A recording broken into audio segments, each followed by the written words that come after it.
Bonsoir à toutes et à tous. Je vous prie de bien vouloir prendre place et on va demander, si tout le monde est d'accord, si Mme Keva va pouvoir être secrétaire de séance et faire l'appel. Je pense qu'il n'y a pas d'objection. Donc, Mme Keva, je vous en prie. Bonsoir à tous. Monsieur Charles-Alexandre Prokopovitch. Présent. Monsieur Christophe Hanck. Présent. Madame Agnès Lelamy. Présent. Monsieur Conrad Valran. Présent. Madame Zora Elvasky. Présent. Monsieur François Mortier. Présent. Madame Nathalie Pastoretov. Monsieur Thierry Lemont. Présent. Madame Marie-France Seyss. Présent. Monsieur Philippe Debrouille. Présent. Madame Irène Ferrand. Présent. Monsieur Jean-Claude Gavran. Présent. Madame Pascale Demé. Présent. Madame Manuela de Freitas. Présente. Madame Marie-Christine Prokopovitch. Présente. Madame Valérie Solos. Madame Thécla Ménager donne pouvoir à Monsieur Gaëtan Gênes. Monsieur Nicolas Ledru. Présent. Monsieur Marco Gigante. Présent. Monsieur François Desbourris. Présent. Monsieur Gilbert Amblot. Présent. Monsieur Francis Pilois. Présent. Madame Séverine Rasson. Présent. Monsieur Amaury Medji. Présent. Madame Marise Legros. Présent. Madame Claude Prince. Présent. Monsieur Gaëtan Gênes s'excuse et aura quelques minutes de retard. Monsieur Francis Ménager donne pouvoir à Madame Julie Quevard. Madame Mélanie Vanon. Présent. Monsieur Francis Landré. Présent. Monsieur Frédéric Coët et Monsieur Michel Blondet. Présent. Merci. Alors il est d'usage de faire un petit mot avant de débuter le conseil municipal. Cette fois-ci, il n'y aura que des bonnes nouvelles. Et c'est une félicitation du conseil municipal envers Madame Agnès Lelamy, qui a représenté la ville de Lys, mais aussi son club du monde d'une certaine manière, qui a été sacrée championne de France dames vétéran, vice-championne de France double dame en vétéran et championne mixte vétéran. Bravo Agnès.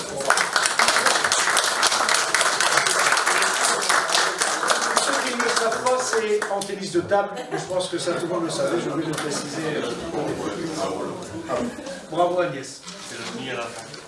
Alors, sans transition, en général, le sport n'est pas en premier dans les journaux télé. Là, on va passer au budget avec une présentation, j'espère, à la hauteur de la prestation d'Agnès, c'est-à-dire dynamique et gagnante. Mais ça, le résultat, tout le monde le connaît déjà, parce qu'on l'a déjà évoqué au DOM, il n'y aura pas d'augmentation d'impôts. Voilà. Mais d'abord, on va commencer par le compte financier. Ah oui, là, Gaëtan arrive, donc on va... Je pensais que j'étais moi quand j'applaudissais. Non, c'est pas comme au théâtre.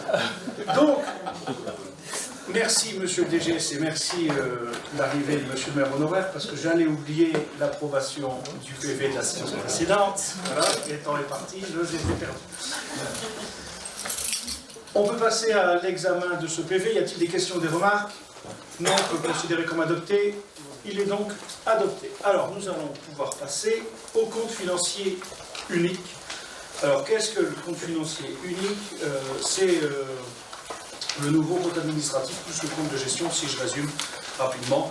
Ça vise à renforcer la qualité et la fiabilité des comptes publics locaux, une simplification des processus administratifs entre l'ordonnateur et le comptable public. Donc, il y a une gestion assez... toujours fluide avec la trésorerie. Pour les résultats du CFU 2023, section de fonctionnement, donc en excédent, on était à 240 799,97 €. Au niveau des excédents d'année 2023, on était à 1 612 099,38 €, et l'excédent cumulé fin 2023 était à 1 852 899,35 €. Pour la partie investissement, toujours pour 2023, déficit cumulé fin 2023, moins 419 071,57 €. Déficit reste à réaliser, donc 368 928,44 €. Déficit cumulé fin 2023 avec les restes à réaliser, 788 € et 1 centime. On était presque au chiffre.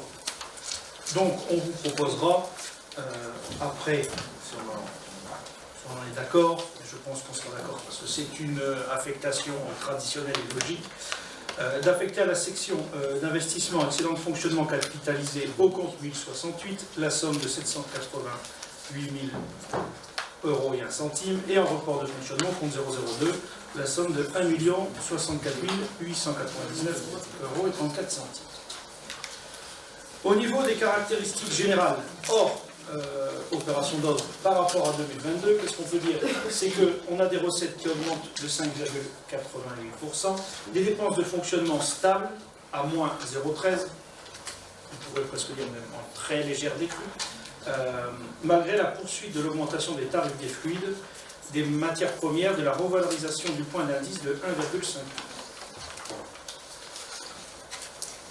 Après, par rapport aux recettes et par rapport aux dépenses, la comparaison par rapport à l'année 2022 était encore une année particulière. Je ne veux pas dire que chaque année était particulière. 2023 est aussi une année particulière parce qu'on a eu des recettes supplémentaires du fait du filet de sécurité qu'on aurait dû normalement toucher en 2022 par rapport à 2023. Je veux dire que la dernière année classique comptable, c'est 2019, parce qu'entre nous, on a quand même eu le Covid, on a eu l'inflation, et l'année dernière, en 2022, l'inflation au niveau énergétique nous a vraiment écorné un peu nos capacités financières pour l'année 2022. Mais 2023, voilà, on est en cours de présentation, et vous verrez, ça a été quand même bien mieux, même si je l'avais déjà dit au dehors. Ce n'est pas une surprise, la part principale et la très grande part de nos recettes vient de la fiscalité locale, des impôts et taxes, et ensuite les dotations et les produits des services qui suivent.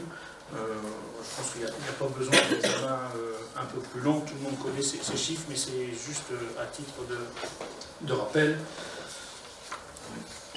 Ensuite, pour nos dépenses de fonctionnement les plus importantes, ce sont toujours les dépenses de personnel.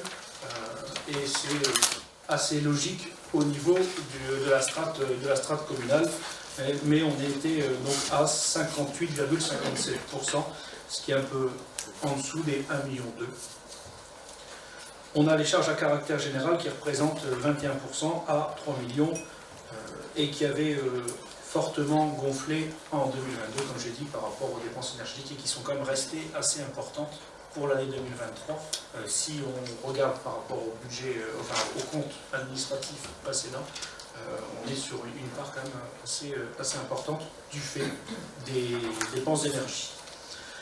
La répartition des dépenses de fonctionnement par famille, et ça c'est toujours je ne vais pas dire que chaque année je pourrais faire la même présentation, mais toujours plus d'un quart qui va à l'enseignement au niveau des dépenses de fonctionnement, et ça reste pour nous une grande fierté, et on est très sensible à la situation de chaque école, et quel que ce soit le niveau ou le type d'école, et même quelquefois c'est pas forcément une compétence de la ville, mais on est quand même très en lien avec le collège et les réa aussi. Ce sont des établissements qui comptent de manière importante pour la municipalité, bien évidemment.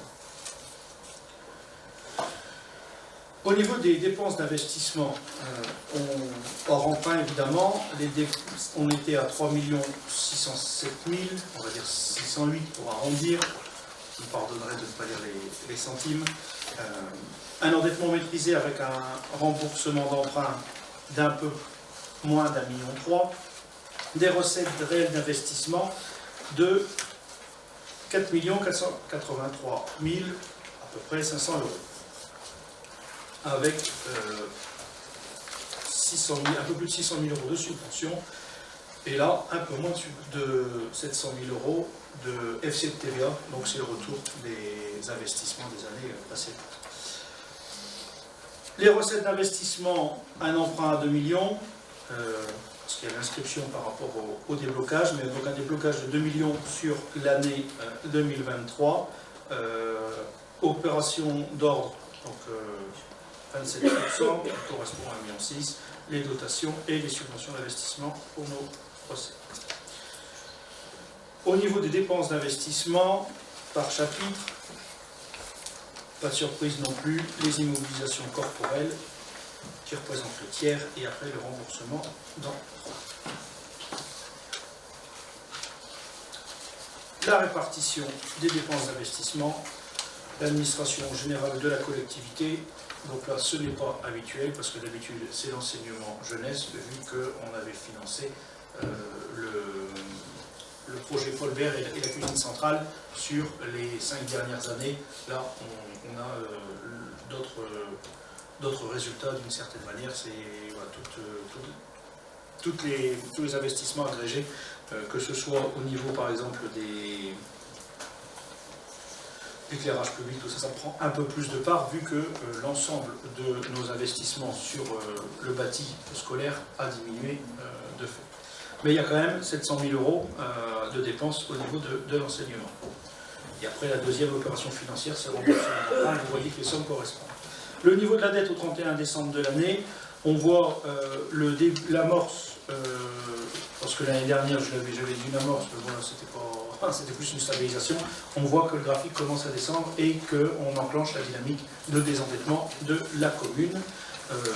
Alors, ça peut toujours être discuté, mais là, nous avons quand même un très bon chiffre, parce que l'année dernière, ça avait été un des sujets, et que, voilà, qui était quand même, qui aurait pu être un niveau d'alerte, parce qu'on était au-dessus des 8 ans. Là, on est sur une capacité de désendettement qui est aux alentours des 5 ans et demi. Donc, on est en dessous de la zone de vigilance qui est fixée à 8 ans. On voit que les choses reviennent dans la trajectoire fixée du fait de la reprise, d'une certaine manière, normale des choses. La dette par habitant, elle est de 868,80 €. Et là, vous avez les niveaux d'épargne sur la dernière diapositive, où l'année dernière, au niveau de l'épargne nette, on était quand même qu'à 118 000 € de marge, ce qui n'était pas grand-chose. Là, il y a 996 000, auquel, évidemment, comme je l'ai dit, il faut retirer le fonds de secours soutien, enfin les deux, on va dire plutôt un filet de sécurité de l'État, et on revient à des sommes à peu près 600 000 € si on enlève ce soutien.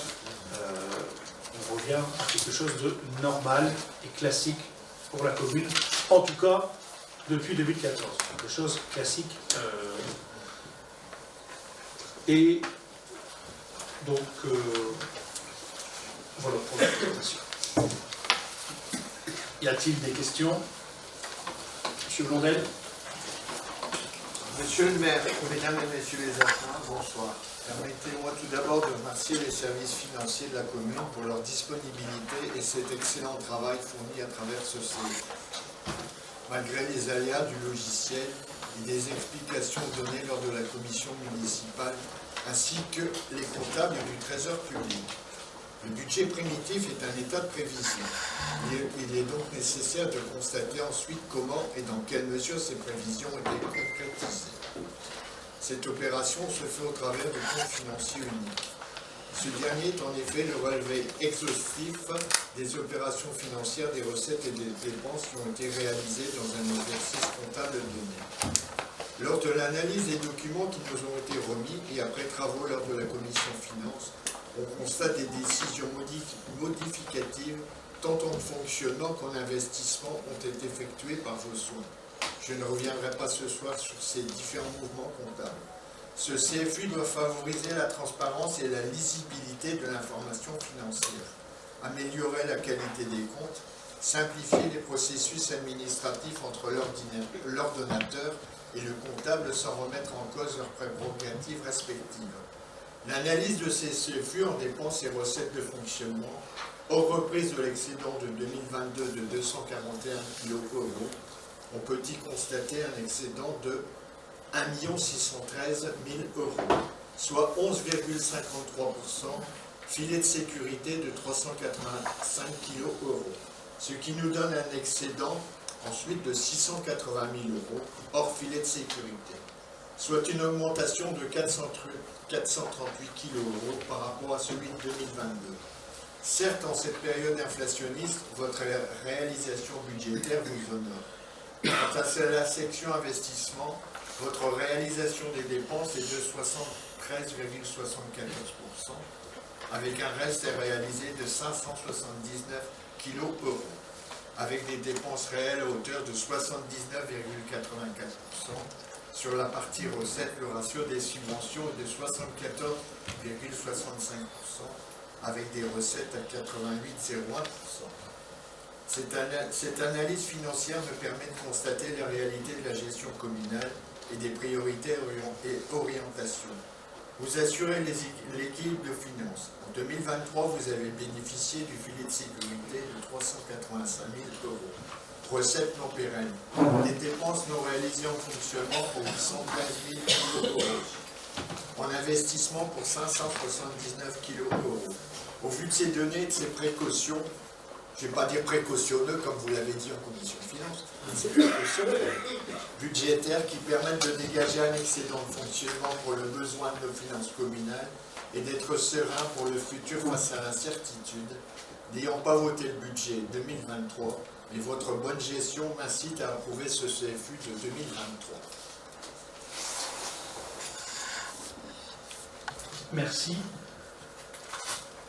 Je souhaite juste revenir, on pourra en parler et discuter pendant des heures du budget communal, mais sur le petit lapsus qui a failli être commis sur ordinateur et ordonnateur. Et on en a discuté en commission, la maquette budgétaire, la nouvelle maquette, que ce soit en CFU ou en budget, est quand même assez compliquée à lire, et il faut s'acclimater avec cette nouvelle, et on aimerait aussi avoir, et ça les services finances, sachez qu'ils sont sur le pont, avoir ne plus avoir l'ensemble de la somme globale par chapitre, mais vraiment avoir la dépense exacte et pas devoir se référer à un autre document budgétaire. Donc, mais ça après c'est au niveau national que c'est décidé, et au niveau du programme informatique, c'est pas forcément évident. Je souhaite quand même préciser une autre chose, c'est qu'au niveau des prévisions, et comme ça vient d'être dit, pour établir le budget 2023, ça n'a pas été évident. Je veux dire que chaque année, c'est toujours compliqué. Mais là, on avait, et de manière assez unanime sur ce sujet, dit qu'il fallait mieux provisionner cet argent sur les dépenses d'énergie qui peut-être n'iront pas au niveau des prévisions, au niveau des chiffres, mais je pense qu'on a bien fait de le faire comme ça. Quand je vois la situation de 2022 et la situation de 2023, je ne peux pas dire que l'avenir est radieux, parce qu'on ne sait jamais ce qui peut se passer. Et radieux, ce serait dire que... Voilà. Parce que je ne veux pas dire qu'en 2022, on n'avait plus d'argent et on ne pouvait plus rien faire, et qu'en 2023 et donc 2024, on va pouvoir tout faire. C'est pas vrai. Mais on revient à des situations où on va pouvoir pas lâcher la dépense, parce que ça n'a jamais été le genre de la maison, enfin en tout cas de ma part, ça n'a jamais été mon genre, mais faire être plus serein dans la gestion. Ça, c'est vrai que c'était quand même compliqué, que ce soit monsieur le directeur général des services, je ne vais pas dire quotidiennement, mais en tout cas chaque semaine, et ou en tout cas plusieurs fois par mois, avec des rendez-vous avec l'ensemble des chefs de service. Moi, avec les élus, on a travaillé, on a essayé de trouver des pistes pour améliorer la gestion dans toutes ces conditions de crise. En 2022, fin 2022, on a quand même dû se référer à l'arrêté signé par le président, enfin le décret, je crois que c'est un décret, par le président Pompidou sur le chauffage. Voilà, on a tout remis, on a mis en place des procédures pour faciliter, pour suivre pour la dépense et la situation nous a aidé aussi avec certains prestataires. Voilà, y a-t-il d'autres remarques, d'autres questions pour le CFU? Non? Donc je me permets de m'éclipser. C'est toujours comme ça? Oui. Et je vais, si vous en êtes d'accord, laisser la présidence de séance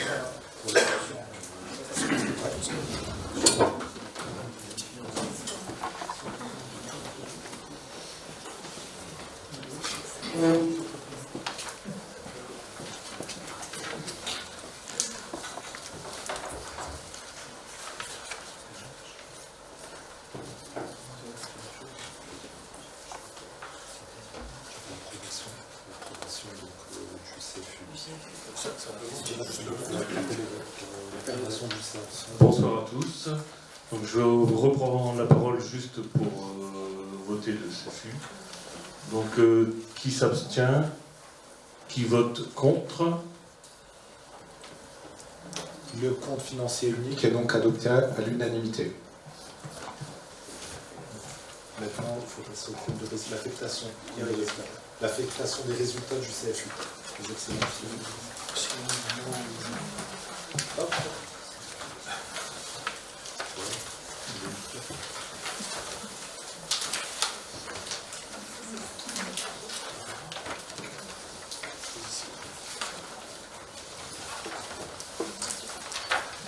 Voilà, donc maintenant, l'affectation des résultats du CFU.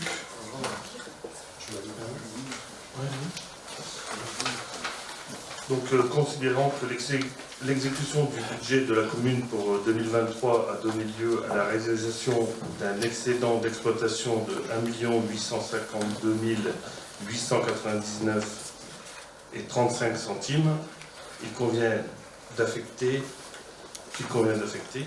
considérant que la section d'investissement fait apparaître un besoin de financement de 419 071,57 €, à ce déficit doit être ajouté le solde négatif des restes à réaliser qui s'élève à 368 928 € centimes. On constate donc un besoin de financement de 788 001 centimes. Il est donc proposé au Conseil municipal, après en avoir délibéré, de bien vouloir décider d'affecter 880 001 centimes au compte 1068, 788 001 € et 1 centime au compte 1068 en excédent de fonctionnement capitalisé du budget primitif 2024, de reprendre le solde, soit 1 64 899 € au compte 02 report de fonctionnement sur l'exercice 2024. Qui s'abstient? Qui vote contre? La délibération est donc adoptée à l'unanimité. Monsieur le maire, vous pouvez nous rejoindre, s'il vous plaît.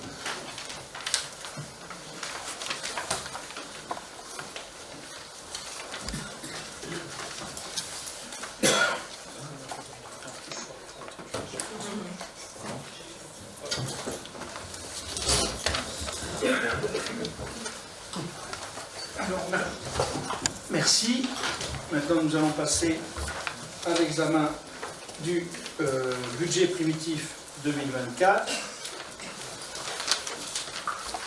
Donc, le montant global de dépenses et de recettes, parce que voilà, on parle de dépenses mais aussi en recettes, et pour le budget d'un peu moins de 20 500 000 €. C'est bien aussi d'avoir ces ordres de grandeur en tête, c'est important. Au niveau de la répartition, à peu près comme chaque année, entre 75% et 80% va pour la dépense de fonctionnement, et au niveau de la dépense d'investissement, on est aux alentours des 20%, là on est à 21,18% cette année. Alors ce budget a été établi avec les volontés habituelles, c'est-à-dire de maîtriser les dépenses de fonctionnement tout en maintenant le niveau et la qualité des services rendus aux habitants. Je rappelle qu'il y a quelques instants, on a examiné le CFU. On a des dépenses de personnel qui sont stables, avec tout ce qu'on a connu en inflation et en point d'indice en plus, et on n'a supprimé aucun service. On les a plutôt développés. Donc voilà, c'est quand même à souligner. Toutes les communes de France ne sont pas dans notre situation. Ensuite, de maîtriser le niveau de la masse salariale, voilà, j'ai anticipé, et de réaliser des économies d'échelle afin de financer les investissements futurs. On pourrait rajouter aussi de préserver le pouvoir d'achat des contribuables et des familles. Donc, ça nous permet de passer au taux qu'on vous proposera dans quelques instants. Ce sont les mêmes. Ils n'ont pas changé depuis la baisse des impôts en 2010. Voilà, il n'y a pas eu d'augmentation des impôts pour la ville de Lissy-la-Noix depuis, je pense, si je ne dis pas de 7 ans, voilà, ça doit faire 7 ans, qu'il n'y a pas eu d'augmentation des impôts. Au niveau des dépenses de fonctionnement, encore une fois, pas de surprise. Premier poste de dépense, les charges de personnel. Ensuite, les charges à caractère général, 25%. Les autres charges de gestion courante. La section de fonctionnement 2024, comment elle évolue par rapport à 2023. Donc la masse salariale, on prévoit de la majorer de 2,63%, soit un peu moins de 220 000 € en raison de la revalorisation des 5 points d'indice et de l'avancement de carrière et de la reprise des agents du CIVU en mairie qui sont mis à disposition et d'autres qui sont ici. Le fonctionnement courant augmente, on prévoit une augmentation de 267 877 € suite à l'augmentation des tarifs des fluides et des matières premières, donc c'est une provision au cas où les choses déraperaient. Nous avons les élections européennes au mois de juin et il y a les élections aux États-Unis au mois de novembre. Voilà, j'insiste là-dessus, ça peut changer beaucoup de choses. Les autres charges de gestion courante. Subventions, participation, indemnité, ça augmente de 8,27%. Subventions aux associations, 16 588 €, 2 000 € en plus pour les petits chaperons rouges, un peu plus de 12 000 € pour les associations sportives, 1 700 € pour l'amicale du personnel. Les participations, donc là c'est le même niveau que l'année dernière, c'est juste qu'on ne met pas l'exceptionnel, ils le mettent qu'une fois. Pour la piscine des Trois Villes, donc 10 000 € et moins 20 000 pour l'école Le Petit Prince. Si on reprend des agents, c'est aussi pour que les contributions diminuent de l'autre côté aussi. Hein. Voilà. Les charges financières donc, augmentent de 11,58%. Et là, encore une fois, pas de surprise. La première dépense, ce sera au niveau de l'enseignement. Un peu moins de 4 millions. Et après, l'administration générale de la collectivité, santé, action sociale et jeunesse et sport. Au niveau des recettes de fonctionnement, encore une fois, pas forcément de surprise. Premier poste de recettes, les impôts et taxes. Ensuite, les dotations et les produits, les services et domaines. Au niveau de nos recettes, on prévoit une stabilisation, voire une légère, très légère hausse, avec les taux d'imposition qui restent inchangés, mais la base des valeurs locatives qui augmente de 3,9%, qui est votée par le Parlement en décembre chaque année. On prévoit une DSC en augmentation d'à peu près 14 500 €, des autres taxes et la baisse importante des droits de mutation, ça je l'avais déjà souligné, c'est une partie des frais de notaire, on est quand même à 150 000 € en moins de prévu par rapport à ce qu'on avait précédemment, pas par rapport forcément à 2023, en tout cas par rapport à ce qu'on a perçu. La taxe finale sur la consommation d'électricité, 20 000 € et la TLPE, 5 000 €. Les concours de l'État, donc DGF, DSU et DLP sont en augmentation. Les autres dotations augmentent également, un peu plus de 50 000 € pour la compensation des exonérations des taxes foncières et 25 000 € pour la CAF, mais là c'est suite à l'activité. Comme je l'avais dit en commission, on a plus de fréquentation exactement, donc c'est normal qu'on ait les recettes qui suivent. Les produits, les services et les domaines augmentent légèrement donc par rapport aux effectifs et à la mise à disposition de personnel. Au niveau de nos dépenses d'investissement, première dépense, ce seront les travaux, donc on évalue à un peu moins d'1,8 million, et ensuite le remboursement d'emprunt à 1,3 million. Pour les répartitions des dépenses d'investissement, bon là c'est normal, comme la somme est à peu près équivalente, mais c'est l'opération financière, donc c'est le remboursement d'emprunt, la première dépense d'investissement. Je rappelle que seul le capital se rembourse en dépenses d'investissement. Et ensuite l'administration générale de la collectivité, l'enseignement, sécurité, aménagement du territoire, sport, jeunesse. Alors vous avez la liste qui va défiler derrière moi, et je ne vais pas forcément lire ligne par ligne. Vous avez l'ensemble qui font partie aussi du PPI que vous avez eu lors du DOB. Donc on prévoit tous ces investissements avec beaucoup d'investissements courants. On reviendra après sur les investissements les plus marquants. Les recettes d'investissement, donc on prévoit d'inscrire un emprunt à 1 million, un peu moins d'1,3 million, et une dotation et une subvention 25 000, parce que c'est des choses qu'on a déjà reçues en notification. Mais comme vous le savez, à chaque conseil, je le dis, on ne peut pas inscrire d'un montant de subvention si on n'a pas l'avis en tout cas l'avis ou le vote des assemblées qui nous subventionnent, à savoir souvent la MEL ou le département. Si on n'a pas le montant, on ne peut pas l'inscrire dans le budget. Mais cela fera diminuer notre besoin d'emprunt. Au niveau de la section d'investissement 2024, on ne prévoit pas dans le budget de session. Le budget s'équilibre, je l'ai dit, avec un emprunt qui sera en dessous d'1,3 million, et l'autofinancement passerait d'1 364 000 à 1 591 000, soit une augmentation d'environ 230 000 euros. Vous avez projeté derrière moi l'encours de la dette sur l'investissement de 2020 à 2024.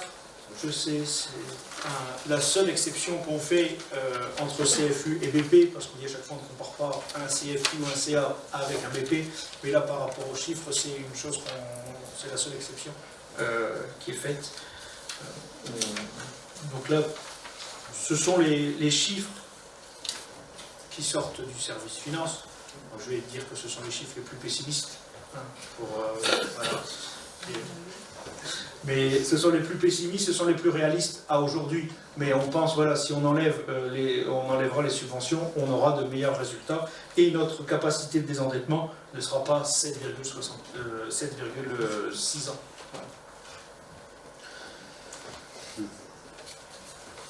Et donc, pour les investissements que les Lissois pourront voir directement au coin de leur rue ou au quotidien, ce sera l'école élémentaire Paul Bert avec l'accessibilité de l'école avec la mise en place d'un ascenseur.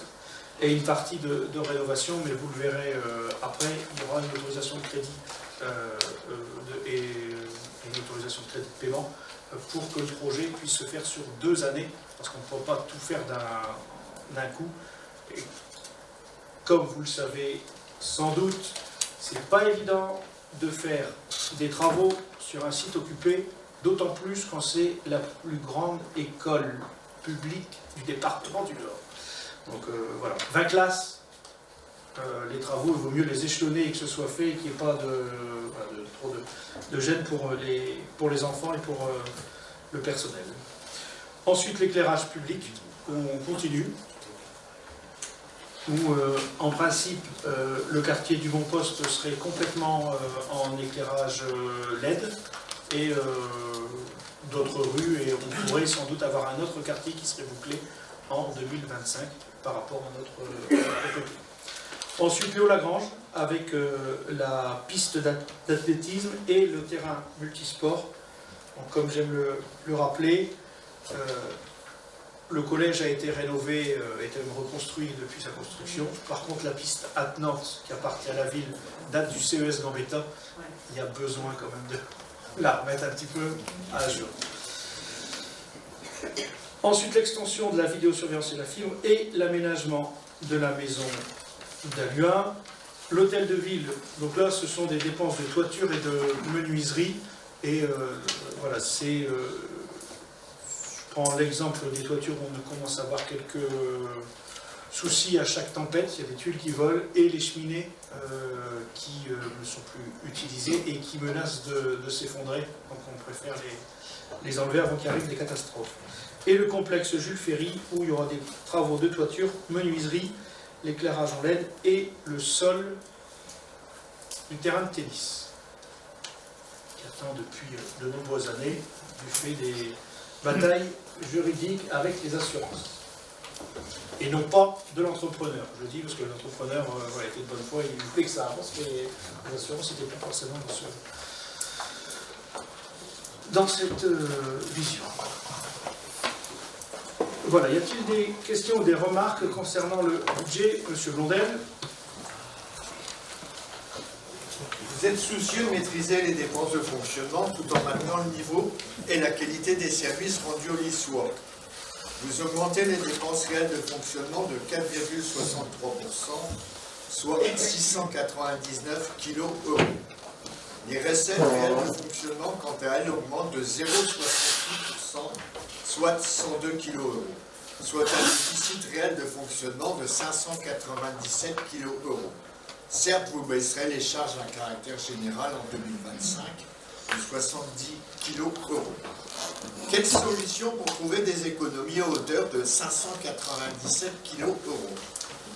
On dépense sur les charges à caractère général. Je pense qu'une économie est possible entre 50 à 75 kg.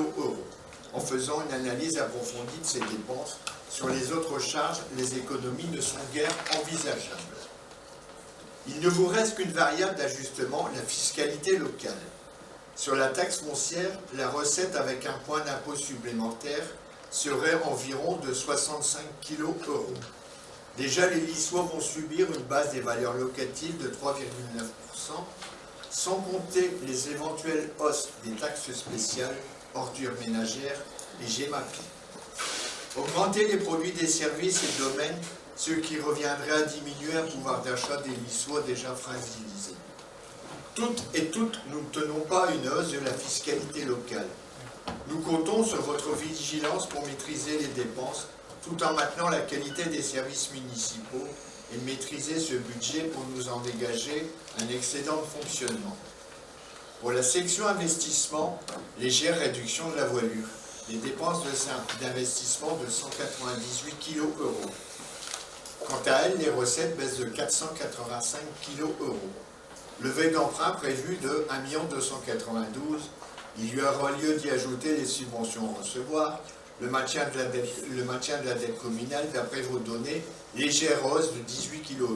Si levée totale de l'emprunt, ce que je doute, car les subventions vont arriver.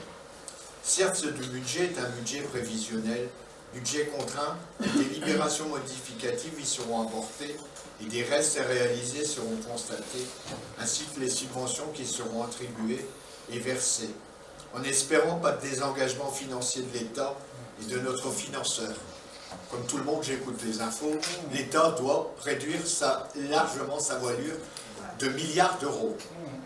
Donc, j'espère que notre commune ne sera pas touchée là-dessus. Vos marges de manœuvre sont donc très faibles. Refusant les clivages inutiles et désirant œuvrer dans un esprit d'ouverture et sans opposition systématique pour le bien-être de tous les Lissois, je sais reconnaître et approuver quand des décisions sont prises pour l'intérêt général de notre population et m'opposer le cas contraire. Je reste engagé à contribuer au bien de Lys et apporter mon expertise pour des choix budgétaires judicieux. Je vais voter ce budget 2024 et continuer à être attentif à l'utilisation des dépenses municipales dans un esprit non de critique mais de concertation. Je pense qu'il faut conjuguer nos efforts et travailler ensemble dans le souci de protéger les intérêts financiers de notre ville et de ses habitants. Merci. Alors, ça faisait quelques années, pas quelques années, mais quelques conseils en tout cas, que je n'avais pas trop tapé sur l'État. Donc, je ne sais pas. Je vais tenir cette fois-ci en disant on verra bien. Même si j'aime pas l'anglicisme, mais comme disent les Anglais, les Britanniques, wait and see. On verra. Mais quand même, c'est un peu comme ceux qui disent je ne peux pas parler longtemps et puis qu'après ils rajoutent, mais là je vais le faire quand même sur le sujet. On a quand même vécu, à partir de 2014, la baisse de la DGF où on a eu la moitié moins. Où le conseiller de François Hollande à l'époque, c'était Emmanuel Macron sur cette décision. Donc, est-ce que c'est quelque chose qui peut se reproduire? Je pense qu'avant le Covid, ça aurait pu avoir. Aujourd'hui, et je l'ai encore évoqué tout à l'heure avec M. Hanck, d'ailleurs, sans les communes, il n'y avait plus rien qui tournait. Pendant le Covid, il n'y a que la mairie qui était ouverte. Les seuls services accessibles, hormis la police et l'hôpital, il n'y avait que nous. Au mois de mars et avril 2020, sans les communes, il y avait quasiment rien qui tournait. Et les artisans et ce qui concernait l'alimentaire. Mais tout ce qui était service public, il n'y a que nous qui étions ouverts. La CAF, tout ça, tout était fermé. Nous, on recevait encore, on avait des appels et on répondait. Ce n'était pas forcément le cas partout. Donc ils savent quand même que les élus locaux sont importants. Donc je pense que là-dessus, c'est pas par rapport à DGF. Il y a peut-être d'autres choses, d'autres cadres qu'on va nous mettre là-dessus. Ce ne sera peut-être pas les communes, par contre. Ce sera peut-être les communautés d'agglomération et pour nous, notre métropole. Voilà, la métropole pourrait être touchée. Donc là, c'est aussi des projets d'investissement ou certaines choses en fonctionnement qui seront peut-être un peu moins soutenues. Le département, c'est quand même le chef de file des solidarités territoriales. Tout ce qui concerne le handicap et le RSA, c'est quand même eux, donc voilà, c'est tout ça. Par rapport aux impôts et à toutes les dépenses, tous les impôts qui pourraient aussi retomber par rapport à la TOM ou par rapport à la GEMAPI, j'ai voté contre à la métropole les augmentations, la création de la taxe GEMAPI, et s'il y avait de nouvelles augmentations, je voterai contre. Alors je serai peut-être l'un des seuls, mais en tout cas, moi j'estime que les impôts et le pouvoir d'achat les impôts, il y en a déjà bien assez par rapport aux capacités de pouvoir d'achat de ménages, et notamment, en tout cas pour les Niçois, je ne souhaite pas qu'on leur rajoute des charges supplémentaires. Et comment parce que c'est aussi quelquefois des animations qu'on fait, qui sont là aussi pour, je ne veux pas dire aider le pouvoir d'achat, c'est pas vrai, mais c'est proposer des animations gratuites pour tous les Niçois. Il y a évidemment des animations les dernières, c'était la chasse aux œufs, c'était l'ISCOMIX. C'est pour les seniors, les banquiers, c'est quelquefois des sorties ou des participations qui restent modestes. On essaie de faire vivre aussi la commune et que ce soit accessible pour toutes les familles. On a une bibliothèque et où on va développer encore l'offre avec les autres communes, qui est quand même plus que...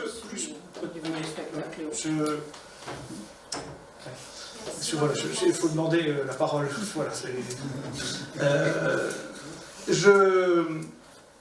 où on a des tarifs à 8 € qui sont quand même très accessibles pour tout le monde. On a une restauration municipale qui a des tarifs extrêmement accessibles pour tout le monde et qui n'a pas vu d'augmentation depuis aussi de nombreuses années. Je tiens à le souligner, tout comme les accueils de loisirs. Donc, la solution des impôts, ce serait la solution ultime et elle n'est pas à l'ordre du jour pour cette année, dit pour l'année prochaine, à moins catastrophe. Voilà, y a-t-il d'autres remarques? Oui. Monsieur le maire, mesdames, messieurs les élus, bonsoir. Je prends la parole au nom du groupe des élus d'Agir Ensemble. Donc, lors du débat d'orientation budgétaire, nous vous avons alerté sur l'augmentation plus rapide des dépenses de fonctionnement par rapport aux recettes. Donc le budget, on l'a encore vu ce soir, reste essentiellement un acte technique avec beaucoup de codification. Et je souhaite donc limiter mon intervention à 2 remarques. Il a encore été dit ce soir, l'année 23 s'est finalement avérée bien moins périlleuse qu'imaginé. Mais n'oublions pas que le filet de sécurité a sauvé en grande partie la commune de L'Isle-et-Hanois en 2023. Celui-ci représente en effet 44,6% de l'autofinancement de la ville. Donc pour mémoire, le filet de sécurité a été attribué aux communes dont l'épargne brute avait baissé de 15% et seuls 8,17 des communes en France l'ont perçu. Le deuxième point, et on l'a un peu évoqué avec l'intervention de M. Blondel également, vous avez certainement, tout comme nous, suivi les réflexions de M. le maire et de l'État qui planchent pour le budget déjà 2025 avec une recherche majeure d'économie. On passe de 10 milliards d'euros d'économie en 2024 à une prévision de 20 milliards en 2025. Donc le gouvernement annonce et tiendra certainement son tour de vis budgétaire. Les collectivités territoriales et les communes seront également très certainement concernées par ce nouvel effort et on voulait savoir ce que vous prévoyez au-delà de l'année 2024 pour maintenir, comme vous avez dit, les services et non hausse de fiscalité pour les Lissois. Alors, la première chose, c'est que, comme je l'ai dit, par rapport au filet de sécurité, on revient à une épargne nette à 600 000 €, qui est une année classique. Donc, le fait qu'il y ait eu un coup de bol par rapport au filet, non. Vous ne pouvez pas aller dans ce sens-là. Pas un coup de bol, c'est on a maîtrisé les dépenses et on est revenu à quelque chose de classique. Qui n'était pas forcément un cas classique sous les mandats d'avant. Et bien tous les mandats d'avant. Hein, parce que des épargnes nettes négatives, il y en a eu dans les mandats précédents. Ce que nous, on n'a jamais eu depuis 2014.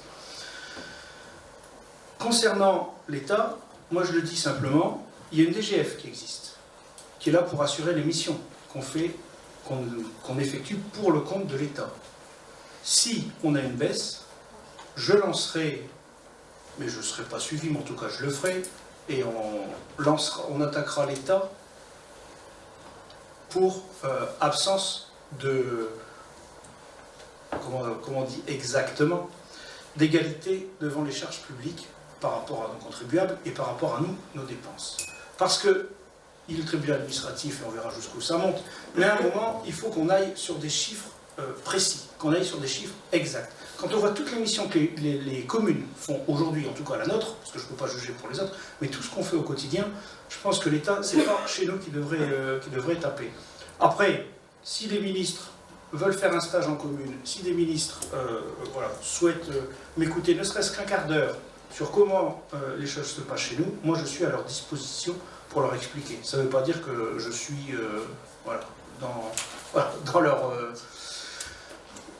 dans leur clan, si je peux me permettre l'expression, mais en tout cas, leur rappeler certaines choses. Et je pense qu'il y a des personnes tout en haut, et c'est un petit peu ce que Raffarin disait, et ça m'a été suivi des faits, évidemment, mais par rapport à la France d'en bas. Il y a des gens qui sont en haut qui devraient faire des conseils d'école, qui devraient faire des conseils d'administration du CCAS, qui devraient faire certaines permanences, et ils verraient quelles sont les utilités des services publics locaux. Il y a des choses au niveau national, on ne comprend pas l'intérêt. Et je le dis, ça me paraît compliqué, j'ai loué un peu la grande sportive lissoise au début du conseil, mais ce sera compliqué pour les Français et pour les Lissois de se dire qu'on va devoir serrer la vis avec le pognon de dingue qu'on dépense pour les Jeux Olympiques. Voilà. Je pense que ça, c'est aussi une chose tout le monde apprécie le sport en France, enfin je pense, en tout cas j'en fais partie. Apprécier, pratiquer, c'est compliqué. Mais je pense que voilà, cette question de Jeux Olympiques et il y a ces colères qui s'agrègent depuis les gilets jaunes, depuis le Covid, les émeutes, et retoucher au service public du quotidien, ça n'ira pas dans le bon sens pour les Français. Moi, je note quand même, enfin je vais faire remarquer plutôt que noter, que l'année dernière, nos prévisions n'étaient pas bonnes, qu'on était, et là on se dit que finalement, on a un super résultat et que le budget de 2024 est bien parti. Voilà, c'est tout ce que j'ai à dire. Et on terminera sans augmentation d'impôts et sans augmentation des prestations en famille.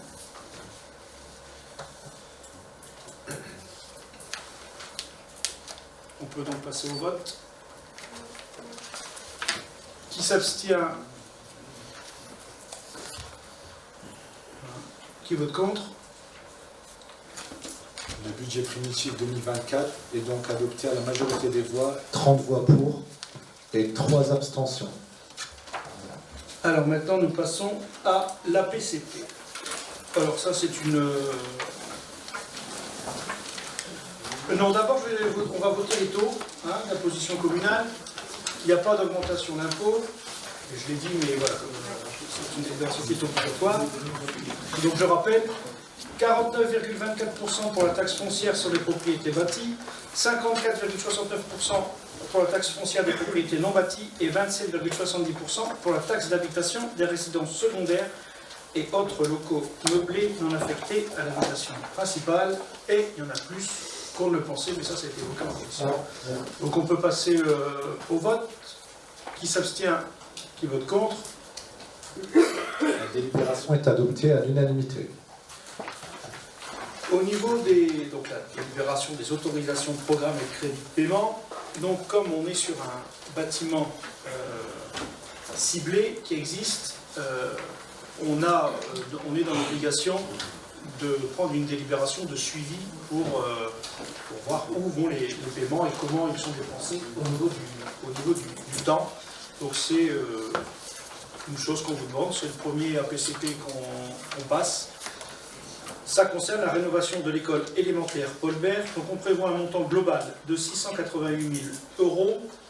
Pour l'année 2024, 238 000 € qui concerne principalement l'accessibilité et 450 000 € en 2025 où on aura un peu plus d'économies pour les économies et l'isolation pour l'énergie.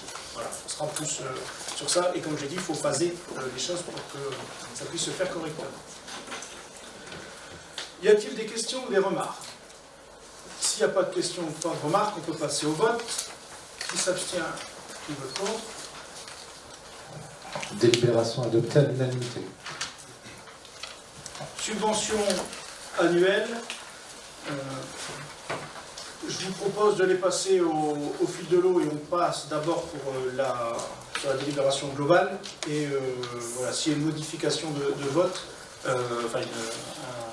signale-le bien, on ne va pas forcément passer 10 minutes par délibération.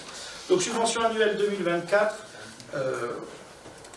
vous avez la liste, on prévoit 755 000 € et 750 601 € pour cette première partie de subvention, celle dans lesquelles, pour ces structures où il n'y a aucun élu qui siège ni conjoint dans le conseil d'administration qui est présent. Donc il n'y a personne, donc on peut passer au vote. Qui s'abstient, qui vote contre? Délibération adoptée à l'unanimité. Donc pour la première spécifique, M.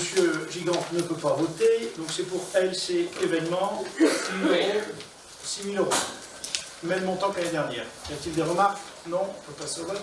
Qui s'abstient, qui vote contre? Adoption à l'unanimité. L'amicale du personnel, donc une subvention de 57 300 €. Je ne peux pas voter, mais je peux la présenter quand même. Donc je ne peux pas voter, M. André non plus. Y a-t-il des questions, des remarques? Qui s'abstient, qui vote contre? Adoption à l'unanimité. Association des parents d'élèves du groupe scolaire Paul Bert, M. Mortier ne peut pas voter. Même montant que l'année dernière, 200 €. Qui s'abstient, qui vote contre?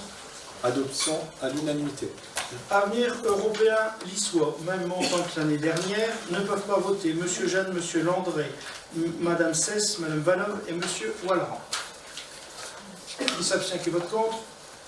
Adoption à l'unanimité. Ah, pardon. Ok, question. Subvention annuelle au club pongiste. 15 367. Monsieur Pilois ne peut pas voter. Qui s'abstient? Qui vote contre? Adoption à l'unanimité. École du mouvement. 13 888 €. Monsieur Mortier et Mme Prokopovitch ne peuvent pas voter. Qui s'abstient? Qui vote contre? Adoption à l'unanimité. Les REA. Donc 100 €. L'année dernière, c'était 0. Donc voilà, 1000 €, 1000% en plus. Non votantes, Madame Ferrand et Madame Cesse. Qui s'abstient, qui vote contre? Adoption à l'unanimité. Association Espoir ne peuvent pas voter. Monsieur Debrune, Monsieur Desbourry, Madame Ferrand, Monsieur Ménager, Madame Ménager et Monsieur Pilois. Donc les pouvoirs sont retirés pour le vote. Qui s'abstient, qui vote contre? Adoption à l'unanimité. Esprit libre. Monsieur Powell, Madame Vanov ne peuvent pas voter. 300 €. Qui s'abstient, qui vote contre? Un contre.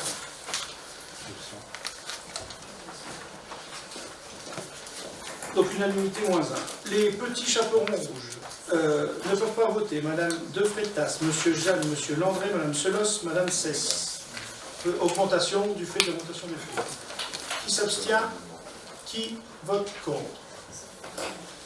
Merci. Subvention annuelle à l'IRALIS. Monsieur Powell, Madame Vanov. Il faudra rectifier Madame. Monsieur. Même montant. Qui s'abstient, qui vote contre? Adoption à l'unanimité. L'IS-animation. Même montant, Monsieur Amblot, Monsieur Blondel, Madame Elbasri, Madame Selos et Madame Vanov ne peuvent pas voter. Qui s'abstient, qui vote contre?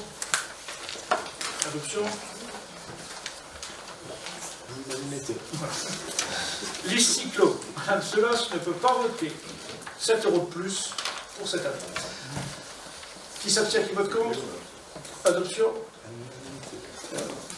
Office municipal des sports. Donc Madame Lenanic, Monsieur Ledru, Madame Ménager, Monsieur Ménager, Monsieur Powels, Monsieur Pilois et moi-même ne pouvons pas voter.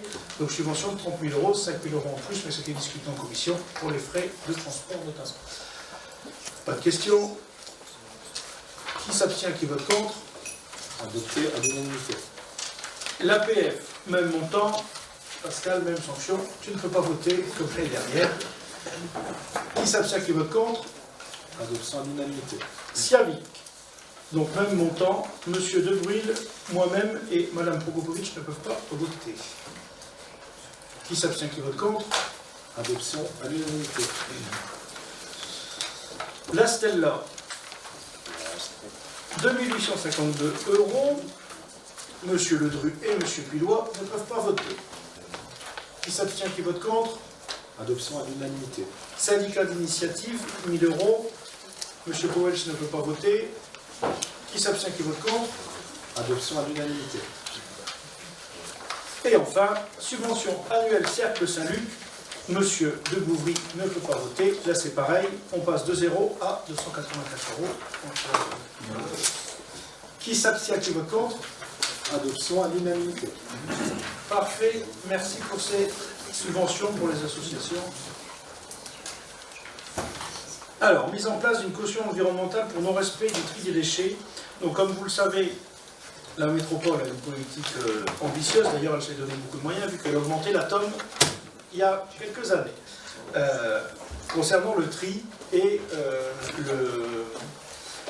l'enlèvement des ordures ménagères. Donc, en perspective d'améliorer le tri et de aussi valoriser les bons comportements, donc en sanctionnant ceux qui ne le respectent pas, on demandera une caution de 50 € et on vérifiera que le tri a été fait correctement, notamment aujourd'hui pour les bouteilles en verre et pour après les canettes en aluminium, pour que tout ne soit pas mélangé dans un simple sac poubelle noire pour que ça aille au centre de valorisation énergétique. Voilà, donc il y a ce tri qui est mis en place, en tout cas pour le verre et partiellement pour les plastiques et pour les cartons et l'aluminium, et on va augmenter cela dans toutes les salles municipales, et donc en prévision de tout ça, et pour le verre qui est déjà en place, mettre en place une caution de 50 €. Voilà. Y a-t-il des remarques ou des questions? Non, donc on peut passer au vote. Qui s'abstient? Qui vote contre? Délibération adoptée à l'unanimité. Tableau des effectifs. Bonsoir à tous. Il vous est proposé un nouveau tableau des effectifs avec des créations de postes. Alors, 5 créations de postes en filière technique catégorie C qui correspondent à des avancements de grade. Une création de poste en filière technique catégorie B qui correspond à une réussite au concours. Une création en filière culturelle catégorie B, c'est pour l'arrivée de l'assistant de conservation du patrimoine. Et la suppression d'un poste en filière administrative catégorie A qui correspond à un départ en retraite. Y a-t-il des questions sur ce tableau des effectifs? Il semble que non, donc on peut passer au vote. Qui s'abstient, qui vote contre? Délibération adoptée à l'unanimité. Monsieur Hanck. Donc je vais vous présenter la première délibération concernant une convention pour définir les modalités selon lesquelles la commune va bénéficier du service de conseil en énergie partagée. Donc ce service permet à plusieurs communes de se partager les compétences d'un technicien spécialisé. Donc on reste dans des communes de moins de 15 000 habitants. Donc ce conseiller assure une mission d'expertise auprès de la commune. Pour cela, il a plusieurs missions. D'ailleurs, aujourd'hui, comme c'est un renouvellement, on a déjà notre conseiller qui est Perrine et qui donne entière satisfaction.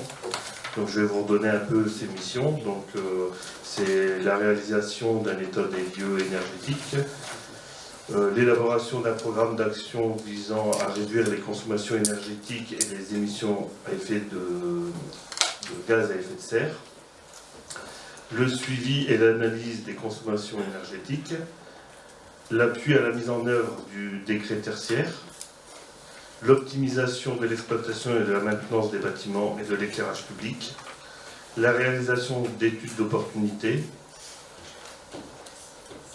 la réalisation d'un bilan annuel de consommation présentant l'évolution des consommations et des coûts.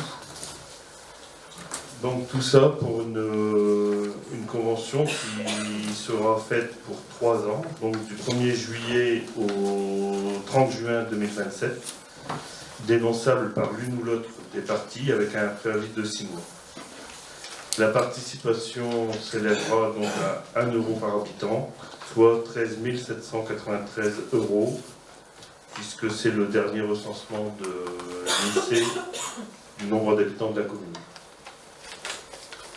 Voilà. Est-ce qu'il y a des questions sur cette délibération? C'est un très bon dispositif de la maire. Voilà. S'il n'y a pas de questions, on peut passer au vote. Qui s'abstient, qui vote contre? Délibération adoptée à l'unanimité. Je vous donne la parole à monsieur le premier adjoint.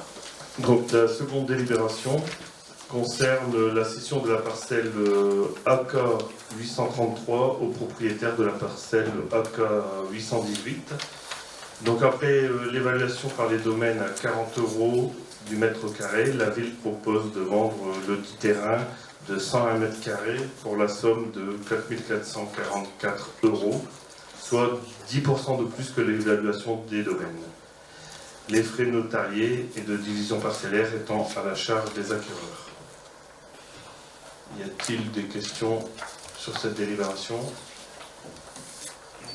Donc on peut passer au vote. Qui s'abstient, qui vote contre? Délibération adoptée à l'unanimité. Donc ensuite, une délibération concernant l'acquisition à titre gratuit de la parcelle AH 968. Donc Madame Gloss, actuellement propriétaire du chemin reliant l'impasse Gallois à la rue de la Fresnay, a émis le souhait de le rétrocéder. Donc la ville se propose donc de reprendre ce chemin à titre gratuit pour en avoir la pleine propriété et la gestion. Ce chemin de 43 mètres carrés sera donc dans ce cas dans le domaine public et entretenu par la ville. Ce qui était à la base, l'entretien a été fait par Mme Gloss, qui est un peu dommage, puisque un particulier qui entretient un passage public pour ça que la ville reprend le chemin. Y a-t-il des questions? Oui. Oui, juste une question sur le chemin. Il restera donc dans le domaine public et il restera donc un lieu de passage. Oui. C'est justement dans la politique de la ville de favoriser une liaison piétonnière, et donc au moins ce sera 100% municipal, donc il n'y a pas possibilité après d'avoir des recours pour dire je suis fonds servant ou fonds hop et puis je voudrais le reprendre et clôturer. Non, ça restera un chemin pour ceux qui habitent au Fresnoy et qui veulent après aller par exemple dans un industriel, ils pourront passer là. Puisque aujourd'hui, il n'y avait que la moitié du chemin. La première partie était municipale et la deuxième partie était privée. Ce sont les joies des fouilles dans le cadastre, il y a toujours des choses incroyables. Voilà. On peut passer au vote. Donc, qui s'abstient, qui vote contre? La délibération est adoptée à l'unanimité. Je rappelle que le cadastre n'est pas à la charge de la ville. C'est pour ça que c'est toujours clair. Donc la délibération suivante pour le déclassement de l'immeuble situé 6 bis de Jules Guesde, qui est l'ancien centre des finances publiques. Donc depuis le 28 février 2024, la DGFiP a résilié son bail et ce bâtiment n'est donc plus utilisé. La ville souhaite donc sortir ce bâtiment de son domaine afin d'y installer une activité artisanale. Cette transaction se fera donc par un appel à projet où la ville retiendra la meilleure proposition possible. Donc on demande donc au conseil municipal de se prononcer pour un déclassement de ce bien de 598 m² au 3 avril 2024. Y a-t-il des questions sur le trésor public, je dirais? Qui a été construit pour ça d'ailleurs. Y a-t-il des questions? Non, donc on peut passer au vote. Qui s'abstient? Qui vote pour? Délibération adoptée à l'unanimité.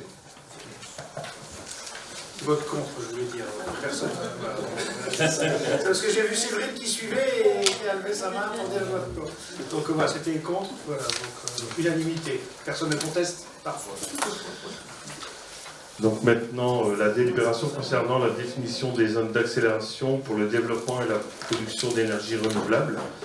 Donc une consultation a été faite du 22 février au 22 mars. Donc on a eu le résultat, on a recueilli 19 avis, ce qui n'est pas grand-chose, qui sont majoritairement bien sûr orientés vers l'installation d'énergie photovoltaïque. Donc la commune, afin de diversifier les installations de production d'énergie renouvelable, a défini quand même des zones pour des projets de mini-éoliens dans les secteurs distants d'au moins 150 mètres d'une zone d'habitation. Donc normalement vous avez les plans en annexe. Donc je ne sais pas si quelqu'un, c'est quand même plus facile d'en discuter sur plan. Je ne sais pas si quelqu'un a des remarques à faire sur ces plans. Une remarque, mais ça paraît difficile de dire qu'on va faire un barrage hydroélectrique à l'Issy-les-Lannoy. Ça paraît compliqué, voilà, il y a beaucoup des éoliennes en mer, ça me paraît aussi compliqué. Voilà, on a fait avec la situation de la commune, mais il faut quand même s'il n'y a que 19 contributions, on a quand même des acteurs du monde économique et du monde du logement social qui se sont impliqués et qui représentent quand même une part assez importante du foncier dans la commune. Ça, c'est quand même assez compliqué. Et c'est eux qui ont d'ailleurs donné des avis.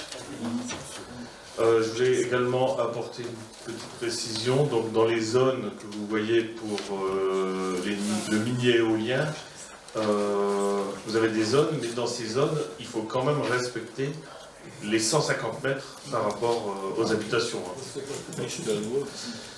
Ce sera très très faible. La possibilité restera très très faible. Tout à fait. Donc on peut passer au vote. Y a-t-il des remarques? Non. Donc on passe au vote. Qui s'abstient? Qui vote contre? Délibération adoptée à l'unanimité. Donc maintenant, parole à M. De Rude pour une subvention. Bon, l'association Histoire est une association de prévention de l'éducation.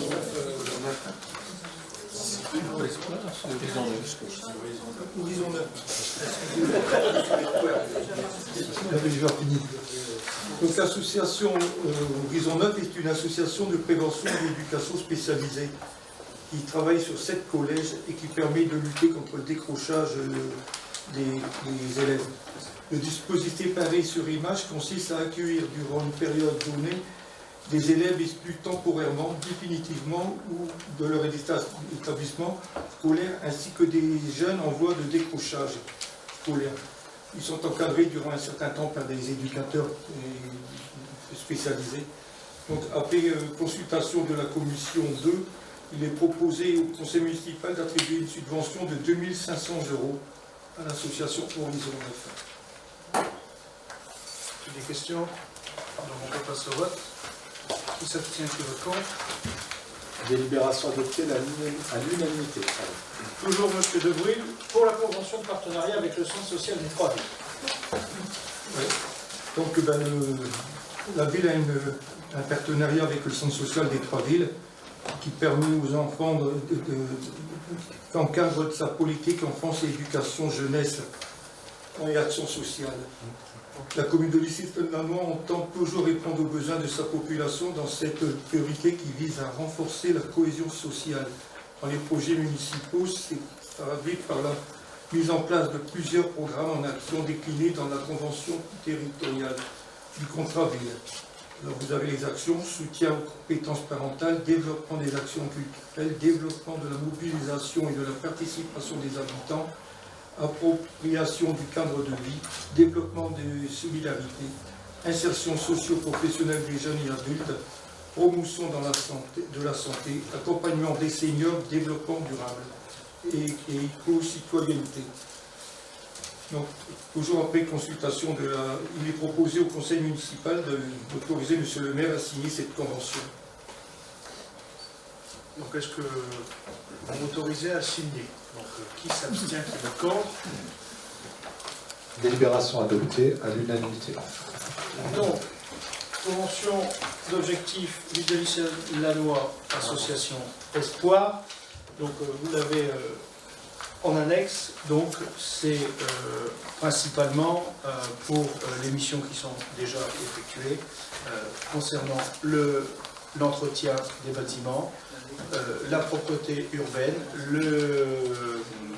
l'aide pour faire traverser les enfants et les bâtiments, je pense que je l'ai dit, voilà, l'espace vert, toutes ces missions Espoir. Et la convention avait déjà été revue l'année dernière et on en a déjà discuté. Là, c'est le renouvellement de la convention d'objectifs. Y a-t-il des questions, des remarques? Non.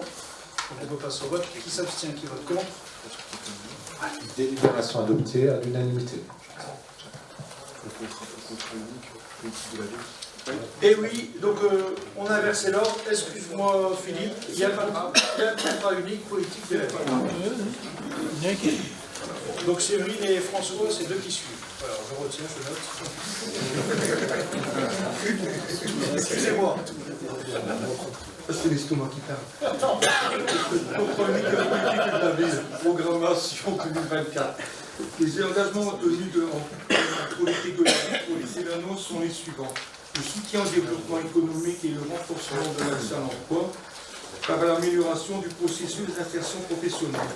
Soutenir les parcours scolaires afin de pallier les handicaps des jeunes en difficulté en favorisant la réussite éducative. S'assurer des conditions de vie paisibles par l'amélioration du cadre de vie et le renforcement des dispositifs de sécurité et de prévention de la délinquance. Faciliter la vie des habitants au quotidien en renforçant la proximité et l'équité dans l'accès aux ressources de la collectivité. Renforcer la solidarité en direction des publics les plus démunis, isolés, en promouvant le vivre ensemble. Là, vous avez les structures qui organisent ça, les actions et la ville de Lissé-Lannoy, elle organise 2 actions. Alors, les samedis parents-enfants et le festivité cet été. C'est la même chose, vous autorisez, monsieur le maire, à signer le contrat unique. Est-ce que vous m'autorisez? Qui s'abstient, qui vote contre? Délibération adoptée à l'unanimité.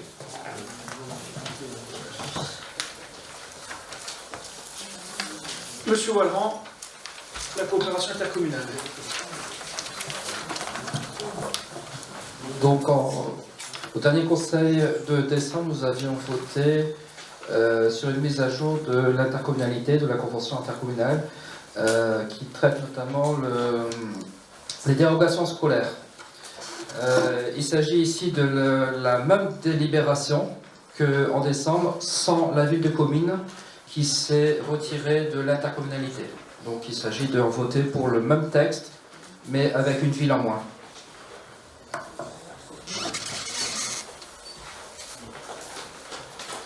Y a-t-il des questions ou des remarques?